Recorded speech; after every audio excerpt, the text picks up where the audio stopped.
In this discussion of prejudice, in my videos on prejudice, it's time to discuss religiosity. Did I say religion? No, I said religiosity. That is a very important distinction.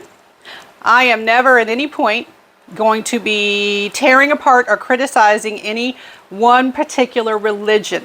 All right? I will not be saying that religion is bad or that you should not be religious. The words do sound alike, and I can see how people, if religion is very important to you, and we start talking about something that sounds like religion, you're gonna pay attention. All right? So I need to make it clear that this is not anti-religion. All right? So religiosity. This is a word that refers to the degree to which one is religious and why. All right, so how religious does one consider themselves to be, and why are they religious? There are different reasons for being religious, and that is an important distinction. All right, so when we talk about research on links between religion and prejudice, usually we're not really talking about religion, we're talking about religiosity. Okay, so it is very important to make that distinction. All right, so first of all, let's clarify some different terminology. So if you see these terms, you'll know what they're referring to.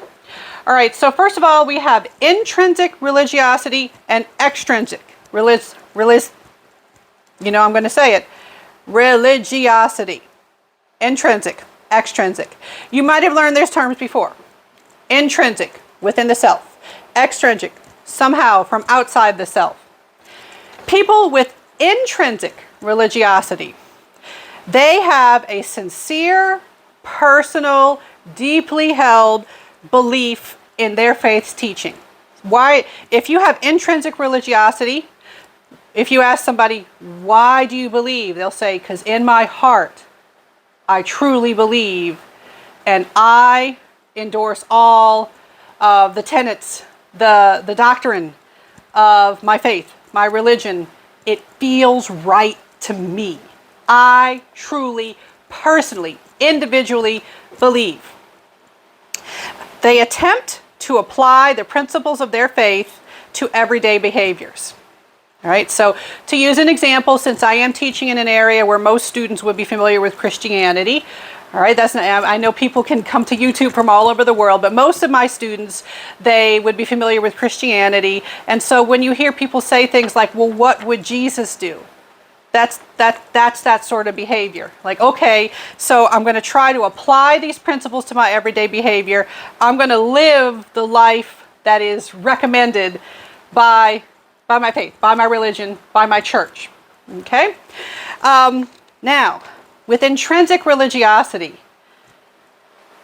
when we try to tie religiosity to prejudice, when we look at intrinsic religiosity,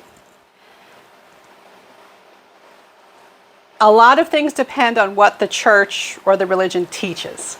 All right?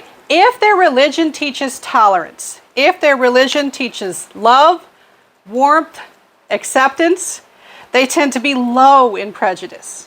Right? So people with intrinsic religiosity in a church, in a faith, where it talks about, things like forgiveness, helping the poor, or just general tolerance, right? And different religions have these aspects. There's all sorts of religions where I mentioned Christianity, but all sorts of religions have different specific mentions and tenets and recommendations that are incorporated into that particular religion. All right, what about extrinsic religiosity? What is extrinsic religiosity?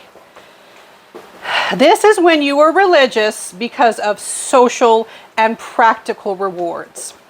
This is when you're religious because it looks good to be religious in your community. You are rewarded. This is something like if a person wants to be an upstanding member of the community and they know that those who do that tend to go to the local church. They go to the local church so that they can be seen. It looks good. They always send out the Christmas cards. as a Christian example. The Christmas cards with the family picture on it. Like, see me celebrating this holiday, the Christian holiday, reminding you that I celebrate it. They might have photo ops in front of a church and things like that. The important thing with extrinsic religiosity is they are not attending church. They are not doing anything having to do with their faith because of personal, internal beliefs. They are doing it because of practical, outside, external, and extrinsic rewards of some sort. Like if a politician thinks that they're going to get more votes if they are seen as religious, right? That would be extrinsic religiosity. We see that research on prejudice shows that extrinsic religiosity is positively correlated with prejudice. People who exhibit extrinsic religiosity are more likely to exhibit prejudice. All right. So when we look at if religiosity, is it correlated with prejudice, you have to look at intrinsic versus extrinsic. And with intrinsic, you also have to look at, well, what is taught? What is taught in that particular church, temple, faith, belief system? What else can we target in our research? Well, there's also a form of religiosity called fundamentalism. In fundamentalism, this is a form of religiosity in which people believe that their chosen faith is the only true faith. And religious texts should be taken literally. So, not as up to interpretation. And forces of evil are everywhere. And we see that fundamentalism is positively correlated with prejudice. Okay? Sometimes I will have students who they will want me to label certain religions as being fundamentalists, and I often say I don't have enough information to do that. I would need to hear what is specifically being taught to people in that religion who go to that church. I can't label one whole group, because you see, even within particular religions, like certain people might have the same religion but seem very different in their specifics. So you have to ask the person. In research, you have to ask the person how things are done, what their beliefs are, what they're being taught. All right, it's not that simple as just saying this group does this group does that. There's that human tendency to categorize people. It doesn't always work. It's not always accurate. All right, now we have another type of religiosity. Religion as quest.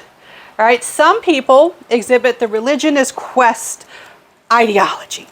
And this emphasizes asking questions. With religion as quest, you're allowed to question your faith. That does not mean you abandon your faith. You're allowed to ask questions. You're allowed to find out the why. Why do we believe this? Why are we supposed to do this thing? Okay, now you've given me the why. All right. Skepticism and doubt are welcome in the religion as quest ideology. You're allowed to have skepticism.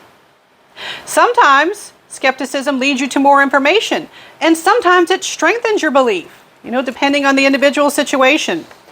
With the religion as quest type of thinking, prejudice tends to be low. Prejudice is much lower with the religion as quest type of thinking compared to other types, people who don't have the religion as quest type of thinking. All right, so this is just one example of we can't be as simple as saying religion is linked to prejudice. It's way more complicated than that. And just like everything else we've been learning about, we're going to do more research. We're going to learn more. We're going to learn that it's even more complicated. All right? Know these terms. Know the basic findings that I've highlighted for my students.